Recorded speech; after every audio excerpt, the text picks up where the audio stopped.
pense qu'une première chose qui est prudente, c'est de se remémorer que chaque guerre est précédée d'un grand média mensonge. Quand les États-Unis ont attaqué le Vietnam, ils ont dit que c'est parce que 2 navires vietnamiens avaient attaqué leur flotte. Après, ils ont reconnu que c'était faux.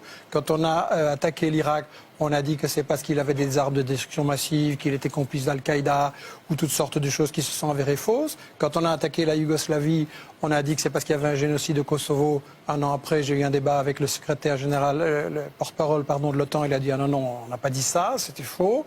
L'Afghanistan, on nous a dit que c'est parce qu'ils étaient responsables du 11 septembre. À chaque guerre, il y a un média mensonge. Après, on sait que c'est faux, mais le mal est fait. Et on sait aussi que ce sont des guerres qui poursuivent en fait d'autres objectifs et qui vont tuer beaucoup plus de gens que ce qu'on nous a dit. Je pense que ce serait important de prendre du recul, comme on vient de le faire, de remettre ça dans un contexte.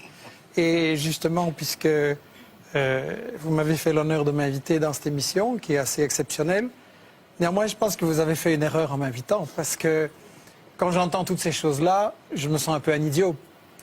Ça fait déjà 10 fois qu'on m'explique la différence entre un bon arabe et un mauvais arabe. Et je dois être idiot parce que j'ai toujours pas compris. Quel est le critère pour l'Europe, pour les États-Unis, pour distinguer le bon arabe et le mauvais arabe? Si on songe naïvement, par exemple, c'est là où on organise des élections. Alors dans le monde arabe, il n'y en a pas beaucoup, effectivement, mais il y en a eu une. C'était en Palestine. Et qu'est-ce qu'on a fait? Le Hamas a eu 56%.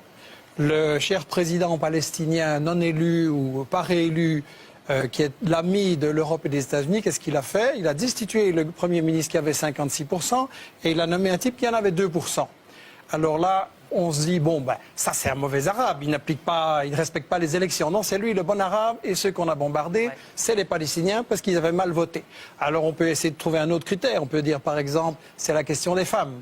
Et là, on peut dire oui, le Hamas sur la question des femmes, pas excellent. Mais je me souviens, pour avoir été en Irak, justement, pour voir les conséquences sur la population civile des bombes que votre camp avait lancées. Je me souviens qu'en Irak, il y avait peut-être beaucoup de choses qui n'allaient pas, mais il y avait une éducation et des soins de santé formidables. Et j'ai vu des femmes dans des ministères qui commandaient à des hommes et tout le monde trouvait ça normal. Comparé maintenant, donc, je me suis dit, ça c'est des bons Arabes. Non, les Irakiens, vous vous souvenez, Madeleine Albright disait, est-ce que ça vaut la peine que 500 000 enfants irakiens soient morts à cause du blocus et de l'embargo appliqué par les gens que vous admirez, les États-Unis, la France, etc. Elle a répondu oui. Donc les Irakiens qui avaient émancipé la femme, ce n'étaient pas les bons Arabes. Les bons Arabes, c'est par exemple l'Arabie Saoudite, où il est interdit à une femme d'aller, de faire des études, de voyager, d'aller à l'hôpital sans son mari, etc. Eh bien, je voudrais, mais je ne vais pas vous interrompre, mais je voudrais continuer ce point pour montrer qu'on est complètement dans l'hypocrisie et dans le 2 poids et 2 mesures. Si vous prenez un autre critère, par exemple le terrorisme, en principe, un bon arabe, ça va être quelqu'un qui ne fait pas d'attentat. Pas de chance, il y a un certain Ben Laden qui a fait des attentats contre un gouvernement en Afghanistan sur lesquels on pouvait dire des choses, mais qui avait émancipé les femmes. Et là, on a, Ben Laden, mauvais arabe. Alors, non. Le gouvernement dont vous parlez, celui de Najibullah, qui était soutenu par les soviétiques. Exactement, dans les années 80 en Afghanistan. Et donc, on va dire Ben Laden, il fait des attentats, c'est un mauvais arabe. Ah non, il est aidé, financé par M. Carter, Brzezinski, etc. À l'époque. Donc, on dit Ben Laden, mauvais arabe. Bon arabe, puisqu'il fait des attentats financés par les États-Unis.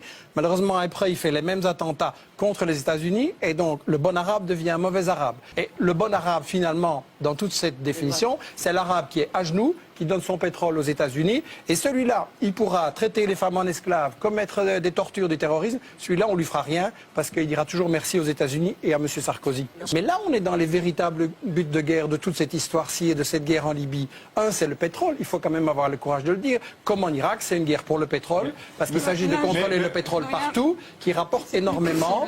Et deux, il s'agit de bloquer le monde arabe qui est en train de dire, ce pétrole, au lieu qu'il aille dans les poches de Total et de Chevron, il pourrait servir à ce qu'on fasse comme Chavez ou comme Evo Morales un développement social avec l'éducation, des soins de santé gratuits pour tout le monde, un travail pour tout le monde, que le pétrole soit utile et pas comme vos amis, le roi Fahd et les émirs du Qatar, qui construisent avec le pétrole des tours de 600, 700, 800 mètres dans lesquelles une suite ça coûte 20 000 € la nuit. Et ça sert à quoi ça pendant qu'il y a des crèves la faim partout dans le monde?